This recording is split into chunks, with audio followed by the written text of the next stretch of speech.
Hello everyone, welcome back to Migrant Brains. My name is CS Payal Pokli and इस video से हम पढ़ने जा रहे हैं highly expected case studies.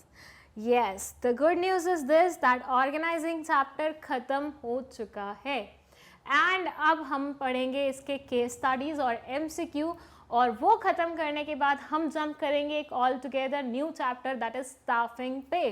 So आइए पढ़ लेते हैं केस स्टडीज़. हम ज़्यादा केस स्टडीज़ नहीं देखेंगे, थोड़ी बहुत ही देखेंगे.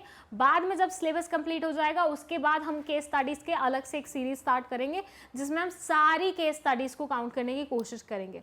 बट फिलहाल के लिए आप यहाँ पे देखिए, it's written Pawan, Naveen and Sachin. अच्छा, केस स्टडीज़ हमेशा मैं बताती हूँ किस तरह से सॉल्व होंगी. एक एक लाइन का मतलब समझना है हमें यहाँ पे, और एक एक लाइन इंपॉर्टेंट होती है. कोई भी लाइन केस स्टडीज में बिना मतलब से नहीं होती हैं, तो सारी लाइंस को अच्छे से पढ़ना है, हर एक लाइन का मतलब समझना है और उसके बाद ही कोई आंसर फॉर्म करना है अपने दिमाग में. It says Pawan, Naveen and Sachin have decided to start a business of manufacturing toys. अब ये तो प्लानिंग में भी लिखा जाता था, तो यहाँ प्लानिंग से किस तरह से ये डिफरेंट होगा वो देखना है. क्योंकि देखो, अभी तो हमें पता है कि ऑर्गेनाइजिंग चैप्टर में हम ये केस स्टडीज़ पढ़ रहे हैं तो ये ऑर्गेनाइजिंग के बारे में ही बात कर रहे होंगे. लेकिन जब यही चीज़ पेपर में आएगी तब आपको नहीं पता होगा ये कौन से चैप्टर से पिक किया गया है, तो आपको कन्फ्यूजन हो सकता है कि कहीं ये प्लानिंग के बारे में तो बात नहीं कर रहे.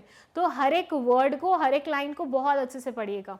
नेक्स्ट लाइन, यहाँ तक तो प्लानिंग और इसमें कोई डिफरेंस नहीं पता चल रहा, लेकिन नेक्स्ट लाइन बोलती है they identified the following main activities which they have to perform.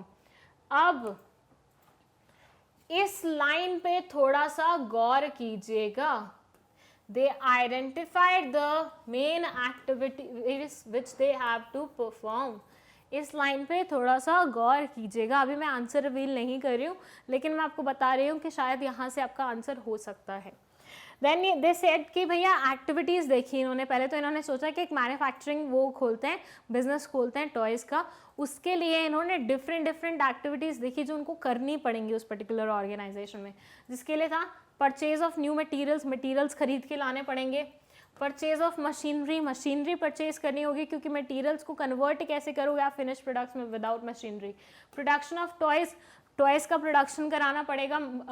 जो मटेरियल आपने परचेज किए हैं उसको मशीनरी में डाल के उसका कन्वर्जन कराना पड़ेगा और टॉयज़ बनाने पड़ेंगे. अरेंजमेंट ऑफ फाइनेंस इकट्ठा करना पड़ेगा. सेल ऑफ टॉयज़ बेचने के बारे में भी सोचना पड़ेगा. Identifying the areas where they can sell their toys, ऐसे एरियाज को आइडेंटिफाई करना जहाँ पे आप अपने टॉयज़ को बेच सकते हो. सिलेक्शन ऑफ एम्प्लॉयज़ कौन कौन रखोगे आप अपने ऑर्गेनाइजेशन में, उनका सिलेक्शन करना.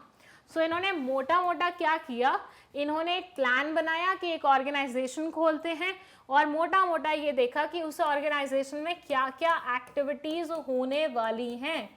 क्या देखा, क्या क्या एक्टिविटीज़ होने वाली हैं. शायद यहाँ से आपका कोई आंसर निकल जाए. देन दे से कि in order to facilitate the work they thought that 4 managers should be appointed to look after. इन्होंने सोचा कि भैया पूरे काम को हेल्प करने के लिए, इजीली करने के लिए, फैसिलिटेट करने के लिए अपन को क्या करना पड़ेगा, 4 मैनेजर्स अपॉइंट करने पड़ेंगे. Production manager, finance manager, marketing manager, personal management. जो भी आपने यहाँ पे देखी हैं एक्टिविटीज़ उसके बेसिस पे हम मैनेजर्स अपॉइंट कर रहे हैं, तो 4 मैनेजर्स की बात हुई है. Now the real question started. यहाँ तक तो ये आपको फैक्ट्स बता रहे थे, चीज़ें बता रहे थे. अब यहाँ से आपका क्वेश्चन आंसर राउंड स्टार्ट हुआ है, जिसमें फर्स्ट क्वेश्चन है identify the function of management involved in the above mentioned para. Identified the function of management involved in the above mentioned paragraph. ये जो ऊपर आपने पैराग्राफ पढ़ा है इसमें मैनेजमेंट का कौन सा फंक्शन इस्तेमाल हो रहा है. Planning, organising, staffing, controlling, directing, इनमें से कौन से वाले फंक्शन के बारे में इस पैराग्राफ में बात हो रही है. ये है आपका first question. Then code the lines from the above para which help you in identifying this function.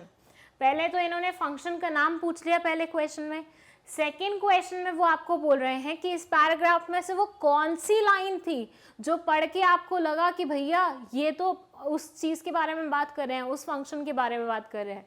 Generally जब क्वेश्चन आते हैं ना तो ये दोनों क्वेश्चन को कंबाइन कर दिया जाता है कि पहले तो बताओ फंक्शन कौन सा है, साथ ही साथ वो पूछ लेते हैं कि कौन से वाले पॉइंट से तुम्हें लगा। पर यहाँ पे इन्होंने दो अलग अलग क्वेश्चन के फॉर्म में वो आपको दिए हुए हैं। थर्ड दे से state the steps followed in the process of this function of management. इसमें पैराग्राफ में नहीं जाना है, इसमें बस एक बार आपको फंक्शन पता चल गया किसके बारे में बात हो रही है, तो उसके बाद आपको सिर्फ उसके स्टेप्स के बारे में बात करनी है, उसकी प्रोसेस के बारे में बात करनी है जो आपने नॉर्मल चैप्टर में पढ़ी होगी। सो यहाँ आप देखिए, अगर आपने नॉर्मल चैप्टर अच्छे से नहीं पढ़ा होगा, एट द सेम टाइम ये केस स्टडी की पूरी स्टडी नहीं की होगी, लाइन बाय लाइन स्टडी नहीं की होगी, तो आप आंसर नहीं लिख पाएंगे। सो आपको ये पूरा पैराग्राफ बहुत ही अच्छे से पढ़ना था। गॉन आर दोज डेज जब इंग्लिश के वो आते थे पैसेज वाले कि भैया एक पैसेज दिया होता था, उसमें से कुछ क्वेश्चन फाइंड करने होते थे और सेम क्वेश्चन सेम आंसर आप चिपका देते थे। यहाँ पे वो काम नहीं चलेगा, यहाँ पे आपको दिमाग लगाना पड़ेगा। तो इसके लिए आपको अलग से टाइम देना पड़ेगा। जब आप पेपर देने बैठते हैं, यूजुअली बच्चे क्या करते हैं, केस स्टडीज़ को लास्ट के लिए छोड़ देते हैं या केस स्टडीज़ पे बहुत कम टाइम वो करते हैं डिवोट। ये गलत बात है। केस स्टडीज़ को सबसे ज़्यादा टाइम मिलना चाहिए, क्योंकि भैया इनको ध्यान से देखना पड़ता है। इनके आंसर्स जितने छोटे होते हैं उतना ही टाइम कंज्यूम हो जाता है इनको पढ़ने में। तो हर एक पॉइंट को बहुत अच्छे तरीके से देखना है आपको।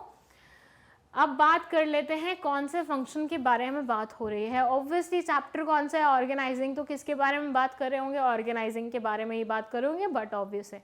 लेकिन किस पॉइंट से आपको पता चलता है ऑर्गेनाइजिंग के बारे में बात कर रहे हैं, तो वो पता चलता है इस पॉइंट से, identified the following activities which they have to perform.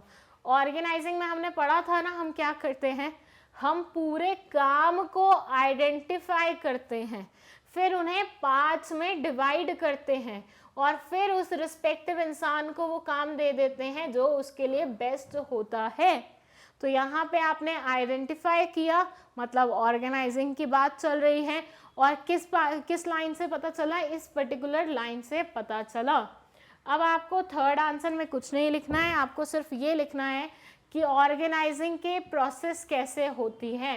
वो हम ऑलरेडी पढ़ चुके हैं। First is identification and division of work, grouping the jobs and departmentalisation, assignment of duties, establishment of reporting relationship. तो ये चारों चीज़ें अगर आपको नहीं पता तो आप इसके लिए हमारी प्रीवियस वीडियोस देख सकते हैं, उसमें हमने पूरी प्रोसेस को बहुत डिटेल्ड वे में कवर किया हुआ है, वहाँ से आपको सब कुछ समझ में आ जाएगा। Again answer is organising. कौन सी लाइन ने बताया, इस लाइन ने बताया, और साथ में हमने 4 मैनेजर्स के बारे में सोचा, उस लाइन ने बताया। अब देखिए, अगर ये एक ही नंबर का होता ना तो आप एक पॉइंट लिखोगे तो काम चल जाएगा, लेकिन अगर ये 2-3 नंबर का हुआ तो आपको दोनों पॉइंट्स लिखने पड़ेंगे। और उसके बाद स्टेप्स इन्वॉल्व कौन से होते हैं ऑर्गेनाइजिंग में, ये हम ऑलरेडी पढ़ चुके हैं और वो आपको सेम ही चिपका देने हैं यहाँ पे। अगेन यहाँ पे भी मार्क्स पे डिवाइड वो होगा। अगर वो 1 नंबर में आपको ये क्वेश्चन देते हैं तो बस नाम लिख दीजिए, मोर देन सफिशिएंट है। लेकिन अगर यही क्वेश्चन, थर्ड वाला क्वेश्चन, वो 5 नंबर में, 4 नंबर में दे देते हैं तो सिर्फ नाम लिखने से काम नहीं चलेगा, आपको इन्हें एक्सप्लेन भी करना होगा। Mind it. बच्चे गलती पता है कहाँ करते हैं, जहाँ क्वेश्चन में लिखा होता है एक्सप्लेन इन ब्रीफ, वहाँ पे आप नाम लिख के छोड़ आते हो, सिर्फ टॉपिक लिखते हो, टाइटल लिखते हो, उसके अंदर कुछ नहीं लिखते। भैया वहाँ लिखा हुआ है एक्सप्लेन इन ब्रीफ। क्वेश्चन की लैंग्वेज पे जाओ, क्वेश्चन को बहुत अच्छे से रीड करो। और जब वो बोलते हैं एक्सप्लेन इन डिटेल तो मतलब आपको बहुत भर भर के लिखना है। और जब वो बोलते हैं name the function of this या name the process of this, तो आपको वहाँ पे सिर्फ नाम लिखने होते हैं जैसे आपने यहाँ पे लिखे हैं। सो इस तरह से काम चलता है। प्लस आप मार्क्स देख के भी समझ सकते हैं, अगर कम मार्क्स का है मतलब वो ज़्यादा डिटेल आपसे नहीं चाहते, ज़्यादा मार्क्स का है तो वो आपसे ज़्यादा डिटेल चाहते हैं। तो मार्किंग स्कीम पर भी थोड़ा सा फोकस कीजिएगा जब भी आप पेपर सॉल्व कर रहे होते हैं। अर्लियर मैं सिर्फ आपको इसके क्वेश्चन और आंसर बताती थी, बट अब मैं आपको साथ में राइटिंग टिप्स भी देती हूँ, सो दैट जो बच्चे प्रैक्टिस कर रहे हैं राइटिंग की, उनको अभी से थोड़ा ना थोड़ा पता चल जाए। अब हम एक और केस स्टडी देखेंगे इस वीडियो के बाद, हमारी नेक्स्ट वीडियो वही होने वाली है, so stay tuned for that. And if you want notes of this chapter तो वो आपको मिल जाएंगे, डिस्क्रिप्शन में एक लिंक है उससे। एंड अगर आपको कोई भी डाउट है तो आप कमेंट सेक्शन में पूछ सकते हैं। Thank you so much for watching this video.